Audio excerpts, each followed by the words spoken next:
Hi, I'm Dan Weberg. I'm one of the co-authors for Leadership of Evidence-Based Innovation, and we're here in sunny San Diego at a nursing leadership conference. This is a book where we bring in the concepts of leadership, innovation, and evidence-based practice into applicable situations, all founded on complex adaptive systems theory. This is a book that really combines the content that you're already teaching in your programs into something that makes sense for your students. So, I'm going to be giving a talk a little bit later today about how we disrupt healthcare education, and this is a perfect book for you disruptors.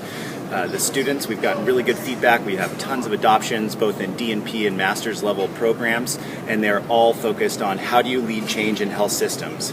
This is relevant for your evidence-based practice-focused DNPs, your theory-focused PhDs, and your master's programs that are focused on leadership and education. We're adding some cool chapters around toxic leadership, the difference between leading performance improvement and innovation, and a couple other disruptive, applicable chapters that are really what you told us you wanted. So we wrote this book because we couldn't find any books to teach from when we wanted to teach leadership and innovation. And so this is the textbook for those that are having trouble finding those books. So, if you have any questions, please reach out to us. And I'm just really excited to be working on this. And thanks to Jones and Bartlett for having us here. Go forth and disrupt.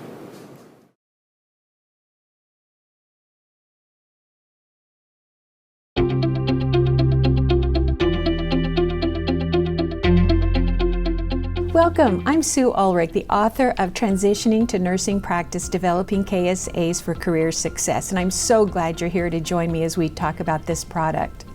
We're finding that there was a 42% attrition rate in new grad nurses as they started on their first jobs, and the 42% included the first year of practice.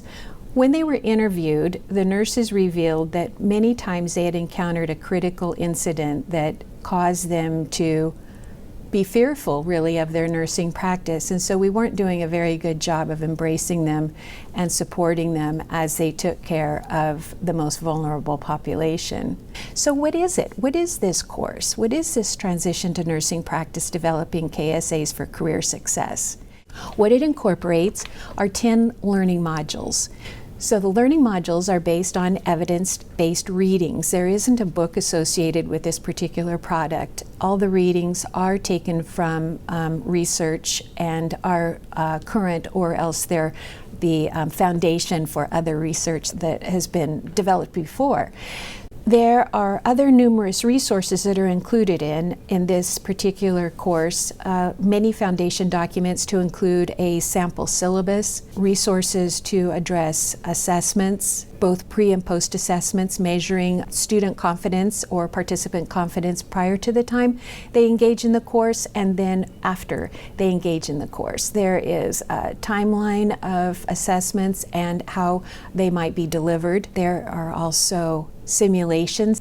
The content can also be used for continuing education credits. Some universities have incorporated it in their RN to BSN program, offering continuing education, and also for the returning nurse coming back to practice who may have been practicing out in the community or has just taken a hiatus from nursing. I hope the outcome of this course is to increase patient safety as students engage with patients and as they engage with the patients as professional nurses, and that the benefit is that we provide quality care safely to the patients that deserve it.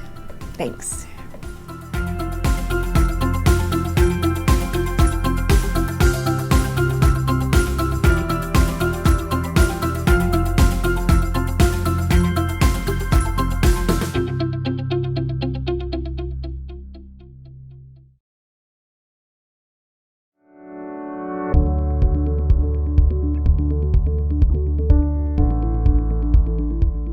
Hello, my name is Patty Zuzello, and I'm here to share with you a little bit about a new book that I've recently had published.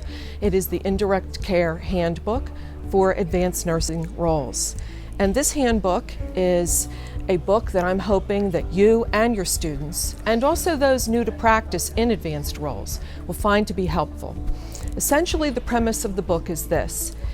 We spend a lot of time educating our students at the graduate level in both master's and doctoral programs to provide direct care to our patients, to directly intervene in our healthcare systems, for example, and to also learn how to do things like prescription, triage, differential diagnosis, evaluation of signs and symptoms, emergent care.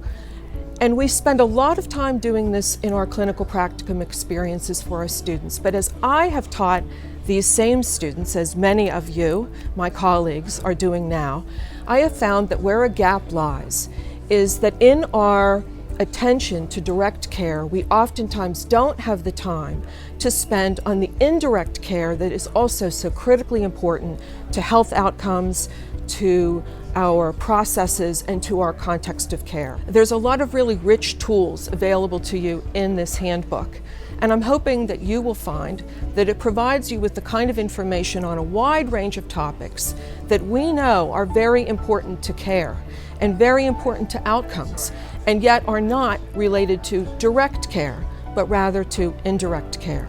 And so it is often the case that we in nursing are working with other nursing people, and we all have something unique to bring to the table.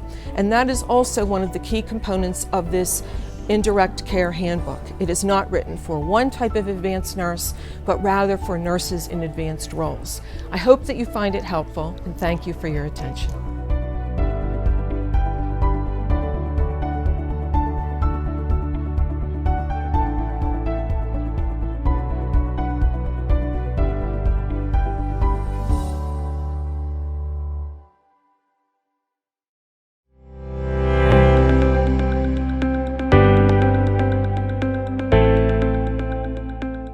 Good afternoon. My name is Sharon Cannon. I've had the privilege of working with a colleague by the name of Carol Boswell. And Carol and I have been working with Jones and Bartlett for a number of years, and we're very happy that we're coming out with the 5th edition for our textbook. The name of the textbook is called Introduction to Nursing Research, Incorporating Evidence-Based Practice.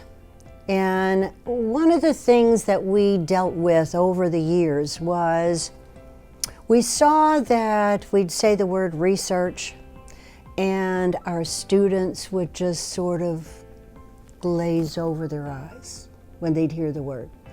And they were very uncomfortable with research. So we decided we wanted to do something a little bit different. So in the book, I'll challenge you to go find it. I'm not going to tell you where it is. But you go look for the acronym for FUN, because we think research should be fun.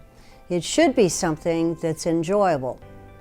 And so you might be saying, so what does FUN stand for? FUN stands for functional. It has to be something that's usable, something that serves its purpose and its essence for being. The second is understandable. Doesn't do you any good if you can't understand the research. So how can you possibly apply it to your practice? And the final letter stands for non-threatening. I know that sometimes we feel threatened by some of the terms and some of the things that we have to do to make research possible.